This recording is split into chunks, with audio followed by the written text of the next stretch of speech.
Kita moving on to the next learning outcome under 9.2. So kita ada E sampai I. So ini yang berkaitan dengan female lah. Okay, sebelum ni kita dah belajar about male. So kali ni kita nak belajar berkaitan dengan female. At the end of the lesson, you should be able to, the first one, overview female reproductive organ, which is female reproductive organ adalah ovary. And then kita akan overview juga structure of secondary oocyte. And then after that, untuk learning outcome F, kita akan explain the structure of secondary oocyte. Okay, so apa itu secondary oocyte? Secondary oocyte ni adalah structure sebelum dia bertukar menjadi egg ataupun ovum. And then differences yang lain antara secondary oocyte dengan ovum ataupun egg adalah secondary oocyte ni dia dah undergo meiosis 2. Tapi the problem is dia berhenti dekat metaphase 2. So kita belajar meiosis 2 dia ada prophase 2, metaphase 2, anaphase 2 dan telophase 2, betul?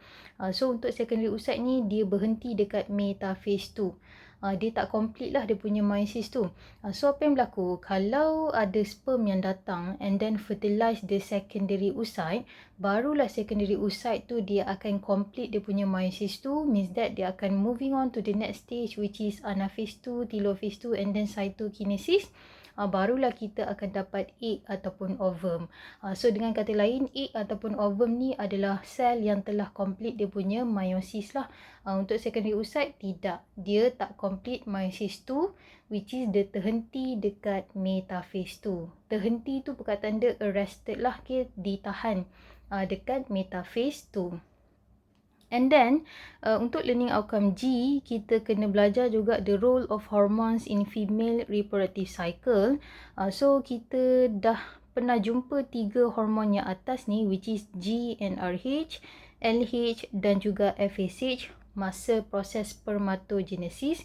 So untuk female pun kita still menggunakan hormon yang sama sebab hormon ni dihasilkan dekat bahagian hypothalamus dan juga anterior pituitary gland. Okay, so that's why lah untuk female dengan male pun ada hormon yang sama lah untuk 3 hormon yang atas ni. Okay, sebab memang kita manusia ada hypothalamus dan juga pituitary gland, which is ada anterior pituitary gland dan posterior pituitary gland. Cuma untuk perempuan ni kita ada tambahan lagi hormon yang kita tak pernah sebut in the previous video, which is kita ada estrogen dan juga progesteron. So sangat memainkan peranan estrogen dengan progesteron ni dan juga another 3 hormones ni masa female reproductive cycle. So female reproductive cycle ni adalah cycle, okay, kitaran yang berlaku setiap bulan kepada normal female. So cycle ni ada 2. Pertama kita ada ovarian cycle, means that cycle yang berlaku dekat ovary. And then kita ada uterine ataupun menstrual cycle, maksudnya cycle yang berlaku dekat uterus of a woman. And then untuk cycle ni setiap perempuan dia berbeza. Okay, bila saya kata cycle, maksudnya kalau kita start daripada A, kita bergerak ke B and then kita bergerak ke C, kita mesti akan patah balik kat tempat mana kita mula, which is A. So ni tempat kita start, ni lah tempat kita stop. Itu maksud cycle lah. Okay, so untuk perempuan, cycle ni dia akan berlaku every month. Ada perempuan dia berlaku cycle dia setiap 25 hari, okay? Ada perempuan 28 hari, and then ada yang 30 hari, 32, 35 dan sebagainya. So setiap perempuan dia berbeza dia punya reproductive cycle. So kita tak boleh nak generalizekan lah. Cuma untuk video ni, kalau kita nak terangkan about reproductive cycle, kita ambil average cycle untuk woman lah. Kalau kita nak discuss satu-satu setiap female ni memang pening kepala lah, okay? Banyak. So kita ambil average saja, which is cycle tu berlaku setiap 28 hari. So setiap 28 hari kita akan ulang balik cycle tersebut, ulang balik cycle tersebut dan sebagainya. So 28 ni kira macam ideal lah kita boleh cakap, sebab lebih kurang macam sebulan. Sebab saya kata tadi reproductive cycles untuk female ni dia berlaku every month, okay? And then dia berlaku serentak ovarian cycle dan menstrual cycle. Maksudnya cycle yang berlaku dekat ovary dia mesti berlaku serentak, means that at the same time dengan menstrual cycle yang berlaku dekat uterus. Dia bukan berbeza. Tapi untuk silibus kita terangkan dulu secara separate, okay, asing-asing, baru kita gabungkan baliklah cycle tersebut. And then explain the stages of oogenesis. Ikut kamulah, kamu nak panggil oogenesis ke oogenesis ke, saya panggil oogenesis. So ni proses di mana kita nak produce dan develop ovum ataupun egg. Untuk oogenesis ni, briefly explain, dia adalah not continuous process. Maksudnya oogenesis ni dia banyak stages yang kita kena stop. Okay, means that kita akan tengok before birth, and then kita akan tengok bila baby tu dah lahir, baby girl tu dah lahir, and then bila dekat puberty kita akan tengok bila woman tu dia dah hit puberty, and then kita akan tengok juga selepas puberty dia masih lagi ada stop dia.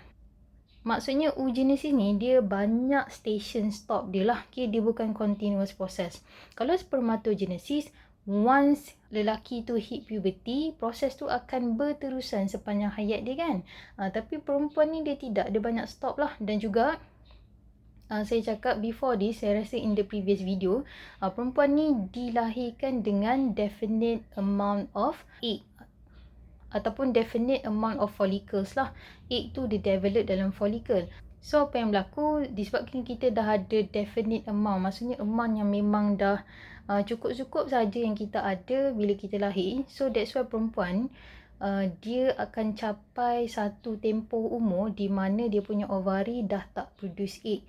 Kita panggil keadaan tu sebagai menopause lah. Itu beza perempuan dengan lelaki. Perempuan dia ada banyak stop dia, and then at one stage dia akan stop terus. Tapi lelaki tidak, dia continuous process untuk dia punya spermatogenesis. Okay, and then the last one, explain female reproductive cycle and its hormonal control. So ini saya dah bagi tahu, kita ada 2 cycle untuk woman. Cuma kita akan terangkan secara separate dulu, and then kita akan gabungkan 2 cycle ni, and then kita akan kaitkan dengan hormon yang terlibat lah. Okay, which is hormon yang di atas ni lah. So dengan kata lain, cycle yang berlaku pada female ni dia mesti ada kaitan dengan hormon, dia tak berlaku begitu sahaja. So untuk video kali ni saya hanya akan fokus pada female reproductive organ sahaja dululah, dan juga beberapa struktur yang lain yang terlibat juga untuk reproduction.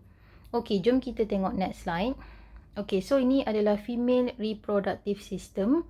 So dia berada di sini. Lebih exactnya adalah kalau kamu female, dia berada di bawah pusat lah. Okay, bawah lagi sikit. So dekat situlah struktur tersebut, kedudukan dia di situ. Okay, so untuk female reproductive organ, kita ada ovary tadi, which is untuk female kita ada a pair of ovary. Okay, kanan dan juga kiri lah. Let's say lah saya kata ni kiri lah, so ni kanan. So kita ada a pair of ovary, which is dekat situlah di mana kita punya egg ataupun ovum akan develop, okay, melalui proses oogenesis. And then kita tengok dari bawah lah, senang untuk struktur yang lain yang terlibat untuk reproductive system. So kita ada vagina dekat sini. Nanti kita akan tengoklah apa fungsi vagina dekat sini. And then atas daripada vagina kita ada cervix, ataupun bahasa percakapan harian kita katakan pangkal rahim. Okay, so cervix ni lah yang kita kata nanti kalau pregnant mummies dia nak melahirkan anak, doktor dia akan check lah. Okay, opening dah 2 cm, and then 4 cm, and then 5 cm. So bukaan tu actually doktor tu dia check cervix punya opening lah. Okay, and then atas daripada cervix kita ada kawasan yang tengah ni, lebih kurang macam 3 segi ni. Ini adalah uterus. Okay, so dekat sinilah berlaku cycle yang dinamakan menstrual cycle, yang berlaku pada setiap female setiap bulan. Okay, secara normalnya lah. Okay, tapi ada je female yang tidak mengalami menstruation. Okay, itu adalah masalah yang lain. Okay, so dekat sini kalau kita buka uterus ni, kita akan nampak kawasan dalam ni, which is tepi ni kita panggil sebagai uterine wall, dinding uterus lah kita boleh cakap. And then dalam sikit ni kita ada endometrium, ataupun perkataan lain dia endometrium wall, ataupun perkataan lain dia adalah uterine lining. Bukan uterine wall, uterine lining.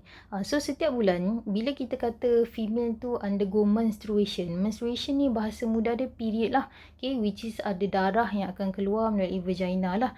So darah tu actually dia datang daripada endometrium, dinding endometrium yang shedding off, maksudnya yang rupture lah, yang pecah. Sebab dekat endometrium wall ni banyak blood vessels dan juga banyak glands.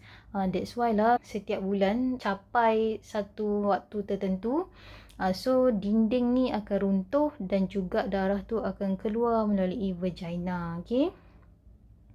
So itu antara salah satu tanda lah bila female tu dah hit puberty. Sebenarnya female kalau hit puberty memang kita tengok pada menstruation lah. Okay. Tapi tak bermakna kalau female tu dah umur 16 tahun, 17 tahun tapi tak pernah ada menstruation ataupun period, itu tidak bermakna dia belum hit puberty. So itu kalau dah sampai umur 16, 17 tu dah confirm lah dah hit puberty sebenarnya. Okay, walaupun tak ada darah yang keluar daripada vagina. Okay, itu boleh check lah, mungkin ada masalah kesihatan yang lain. Okay. And then kita katakan endometrium yang shedding off, bukan uterine wall. Jangan kata uterine wall yang rupture, yang pecah. Kalau macam tu uterus keseluruhan ni akan pecah lah. Okay. So yang pecah ataupun shedding off setiap bulan tu endometrium wall ataupun uterine lining. Okay. And then untuk uterus ni, inilah kawasan di mana embryo dan juga fetus akan develop. So yang hebatnya uterus ni, ataupun kita panggil perkataannya rahim, okay, bahasa percakapan seharian. So rahim ni dia boleh expand, okay, bergantung pada saiz fetus tersebut lah. And then once the fetus ataupun baby keluar daripada vagina, so uterus ni dia ada capacity untuk dia kecut balik kembali kepada normal size. Itu yang hebatnya uterus ni lah. Okay. And then atas daripada uterus kita ada ovida, which is belah kiri dan kanan ada. Ovida ni nama lain dia adalah fallopian tube. So dekat sini lah berlaku fertilization, means that antara sperm dengan egg. Okay. And then selepas daripada ovida baru kita jumpa ovari, okay, tempat di mana egg ataupun ovum dihasilkan. Okay, jom kita tengok next slide untuk explanation untuk setiap parts yang terlibat dalam female reproductive system. So macam biasa kita mula dulu dari bawah, lebih senang. So bawah ni kita ada vagina. So function dia adalah receive sperm during sexual intercourse. So vagina ni kawasan di mana male penis, okay, akan masuklah dekat situ. So kalau tak faham boleh check balik video reproductive organ in male. So penis ni kita cakap dekat situ keluarnya semen. Semen ni air mani lah yang bercampur dengan sperm. That's why lah vagina ni dia akan receive sperm during sexual intercourse. Okay. And then sperm tu akan bergerak lah naik ke atas. Okay. Okay, seterusnya atas daripada vagina kita ada cervix. And then dia kata cervix dekat sini support the fetus and prevent entry of foreign material. So cervix ni dia akan support kalau ada developing fetus dekat sini lah, ataupun developing embryo. Okay, mungkin akan ada yang confused lah, apa beza embryo, apa beza fetus. So kalau fertilization berlaku, once kita fusekan sperm dengan egg terus jadi zygote lah. Okay, which is diploid. And then zygote tu undergo cleavage, kita terus namakan dia sebagai embryo. And then embryo dia akan jadi fetus. Okay, ataupun ada ejaan lain macam ni lah. Okay, and then jadi baby lah. Okay, so dia refer pada lebih kurang benda yang sama lah. Okay, cuma pada stage dan masa yang berbeza nama dia jadi lain lah. Okay, and then apa lagi kita ada atas sikit ni, endometrium wall ataupun kita panggil endometrium lining ataupun uterine lining. So dia adalah inner lining of uterine wall, bahagian paling dalam uterine wall. Uterus adalah rahim. Okay, So dekat sini ada dia punya dinding yang kita panggil sebagai uterine wall. So dalam sikit tu dekat sini kita ada endometrium wall atau uterine lining. So dekat sini banyak blood vessels, okay, dan juga glands. That's why lah saya kata kalau perempuan tu setiap bulan dia period atau menstruation, ada darah yang akan turun, okay, melalui vagina. Okay, that's why lah woman kalau dia undergo menstruation, usually woman dia akan guna pad lah, okay, ataupun ikutlah dia nak guna menstruation cup dan sebagainya. And then kawasan yang ni keseluruhan ni kita panggil sebagai uterus. Okay, yang ni saya kata tadi tempat di mana embryo is developed, and then dia akan menampung embryo dan juga fetus yang tengah develop lah. Okay, so dia berlaku dekat sini. So either dia melekat dekat sini embryo tersebut, atau dia melekat kat sini, atau dia melekat kat sini. Mana-manalah embryo tu nak melekat, tapi mesti dalam kawasan uterus, and then dia akan membesar. Okay, that's why lah kalau kita tengok pregnant mummies, kita nampak macam perut dia yang besar kan, tapi sebenarnya uterus ni yang expand, okay, mengembang lah ikut saiz embryo ataupun fetus tersebut. Jadi bila dia mengembang tu dia menolak ke atas, so it looks like perut mamis yang membesar, tapi actually dia bukan, embryo tu bukan develop dekat stomach cuma kita punya bahasa lah, kita kata baby dalam perut, okay, tapi sebenarnya bukan dalam perut, dalam uterus, dalam rahim lah. Kalau dalam perut saya rasa dah hilang dah kot, kena digest dalam perut, okay.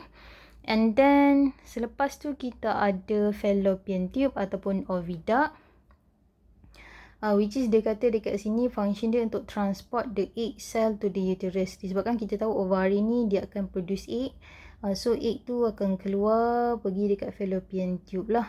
So dia akan transport egg tu untuk bergerak pergi kepada uterus. So sepanjang dia tengah transport tu, actually akan berlaku fertilization lah dekat 1/3 fallopian tube, 1/3 of fallopian tube, yang kita panggil sebagai ampulla region kalau tak salah saya. And then fallopian tube ni juga dia akan conduct sperm to the egg. So kita tahu sperm tu dia akan lalu daripada vagina and then naik ke uterus, and then dia akan pergilah dekat egg yang ada dekat fallopian tube. And then for your information, disebabkan wanita ni dia ada 2 ovari, so setiap bulan hanya ada satu sahaja egg yang akan keluar daripada satu ovari. So either kanan ataupun kiri. Jadi kalau bulan ni kita dah belah kanan, bulan depan kita belah kiri lah. Dia alternate, okay. Tapi actually kita tak boleh nak tentukan pun kalau dalam keadaan biasa ni mana satu dia keluar, okay, kanan ke kiri. And then kalau kamu pernah dengar kandungan luar rahim, maksudnya kandungan tu dia membesar luar daripada kawasan uterus, contohnya dekat fallopian tube kan, sebab saya kata tadi fertilization yang berlaku dekat fallopian tube. Jadi let's say lah zygote yang terhasil tu dia tidak bergerak, sepatutnya dia bergerak pergi uterus untuk kita implant dekat sini, tapi dia stay pula dekat kawasan fallopian tube dan dia membesar di situ embryo tersebut. So itu yang kita panggil kandungan luar rahim. Maksudnya dia membesar bukan di dalam rahim, di dalam uterus, di luar. Jadi untuk kandungan yang macam ni kita akan advise untuk abort lah, gugurkan. Sebab apa? Fallopian tube ni dia bukan struktur yang sesuai untuk expand yang sangat besar lah, okay, dia boleh pecah. That's why apa-apa kandungan yang di luar rahim kita panggil sebagai ectopic pregnancy, so kita akan abort lah untuk kesihatan ibu lah yang terutamanya, okay. And the last one kita ada reproductive organ untuk female, which is ovary, which is dia akan produce egg cells, and then female sex hormone. So kita ada estrogen dengan progesterone. So estrogen dengan progesterone ni dihasilkan dekat ovary lah, and then contain many follicles, okay. Follicles ni kantong yang mengelilingi egg cell, ataupun lebih tepat lagi mengelilingi secondary oocyte lah, okay. Nanti kita akan belajar lah.